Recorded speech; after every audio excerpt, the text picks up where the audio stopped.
So today I'm going to be talking about my experience after college and kind of what that transition period looked like for me.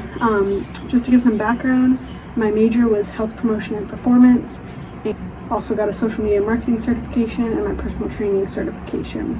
I guess I'll start with senior year, kind of that transition period. So senior year I was doing internships, so I did two different internships. I did one at a group fitness class or group fitness facility, and then the other also at a fitness facility doing more social media marketing and personal training based. Also at the time, I think I was doing that senior year, that might have been junior year, was working with those with intellectual disabilities, teaching fitness classes and being a sub-advisor for classes that they were taking.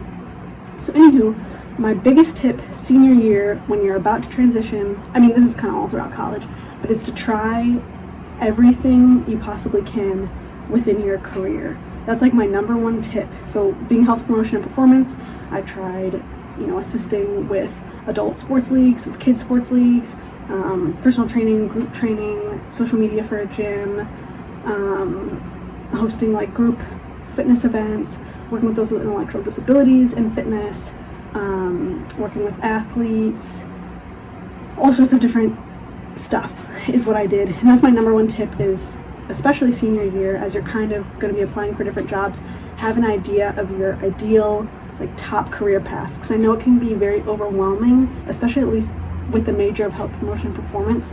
It can be very overwhelming because there's so much that you could do with that major that you kind of have to narrow down, like, okay, do I want to go to dietetic? Do I want to go be a dietitian and do more schooling? Do I want to be a physical therapist and do more schooling? Do I want to be a personal trainer? Do I want to own my own gym? Do I want to work at a park district or a government job? Or do I want to work for a nonprofit? Do I want to work for Special Olympics? There's just so many options of what you can do with that major. So that's my biggest tip prior to the actual transition from college to job. Have some ideas picked out of careers that you would enjoy. So once you're nearing the end of senior year, that's when it's time to start applying for jobs. I kind of had my heart set on this one particular job that I took.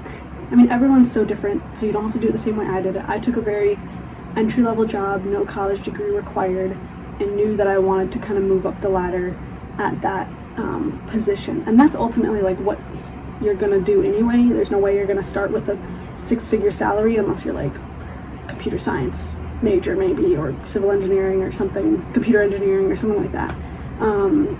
But for me, I knew my career isn't really gonna be a huge money maker as long as I can make enough to survive and save. That's what's important to me. So I started very entry level with a position that didn't need a college degree, with the intention of moving up, and I made that pretty clear in my interview that eventually, because I do have a degree, I would like to move up. And so, my boss knew that going into it, if there was a position that he think I would fit well for, that, I would interview for that position and try it out and whatnot. So going into it, he kind of knew that I'd be a potential, someone who could move up.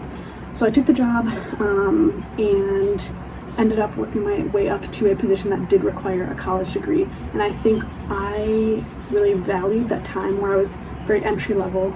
So I work at a nonprofit that assists those with intellectual disabilities. And so I worked as a direct support worker or direct support or as a direct support professional, and worked, one-to-one with participants with an intellectual disability.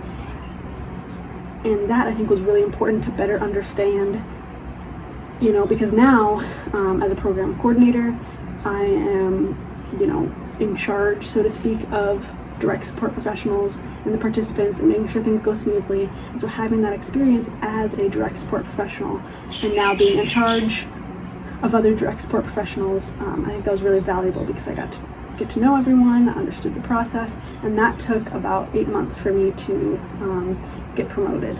And of course it depends on the person, but for me that's how it went. And that's kind of what the transition looked like for me, is starting very entry level, working hard and moving up, because I knew that there could be potential for that. I wouldn't have accepted a position if I knew there wasn't potential for me to move up at least a little bit, because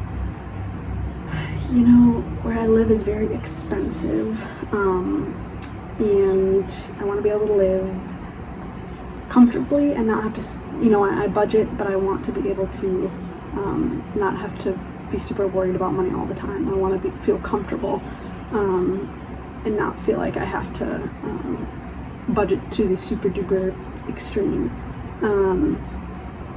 Which, I mean, you still have to budget. That's another thing, is no matter where you are, whether you're in college, whether you're out of college, you're going to be budgeting. And that's another important piece, is understanding, like, what would my ideal salary be, what is my ideal rent, what is my ideal food budget, and that kind of, you should have been doing that throughout college too, but if you build those habits in college, especially senior year, it's going to be so much easier for you to keep those habits when you're out of college. Because what I've noticed, at least with a lot of my friends who graduated, is all of a sudden they get this bigger salary because they're working full-time and not, part-time throughout college or whatever, and they want to spend it all instead of saving it. And that's another big thing, is you want to make sure that you're able to save and ideally put money towards retirement eventually, and that you have good benefits. I think that's really important. Not everyone agrees with me on that, but I really value a job that gives me benefits. So I guess that's another thing, is when job hunting, I found a place that had good benefits because that was important to me. And I'm not someone who has like major health bills or whatever, but it would be nice to not be afraid that if I did break my arm, that I would get some help to be able to afford that and not go into major debt when you do get out of college. To be able to afford places, having a roommate helps, or living with someone else helps, planning out meals ahead of time, things like that is important.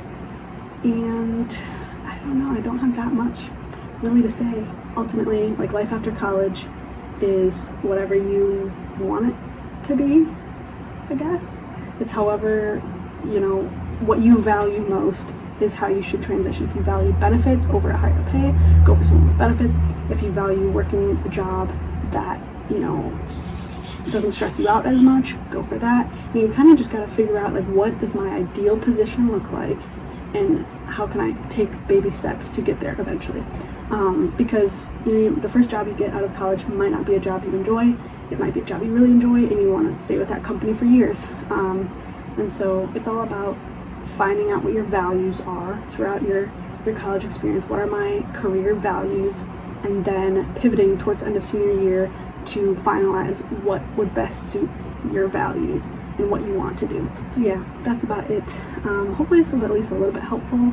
I'm kind of just rambling, but I know when I was a senior in college and a junior in college, I was looking at all these videos about like what life after college could be like, or what kind of jobs are out there, and hopefully this gave you some ideas of stuff that you can do or things that you can explore maybe for careers.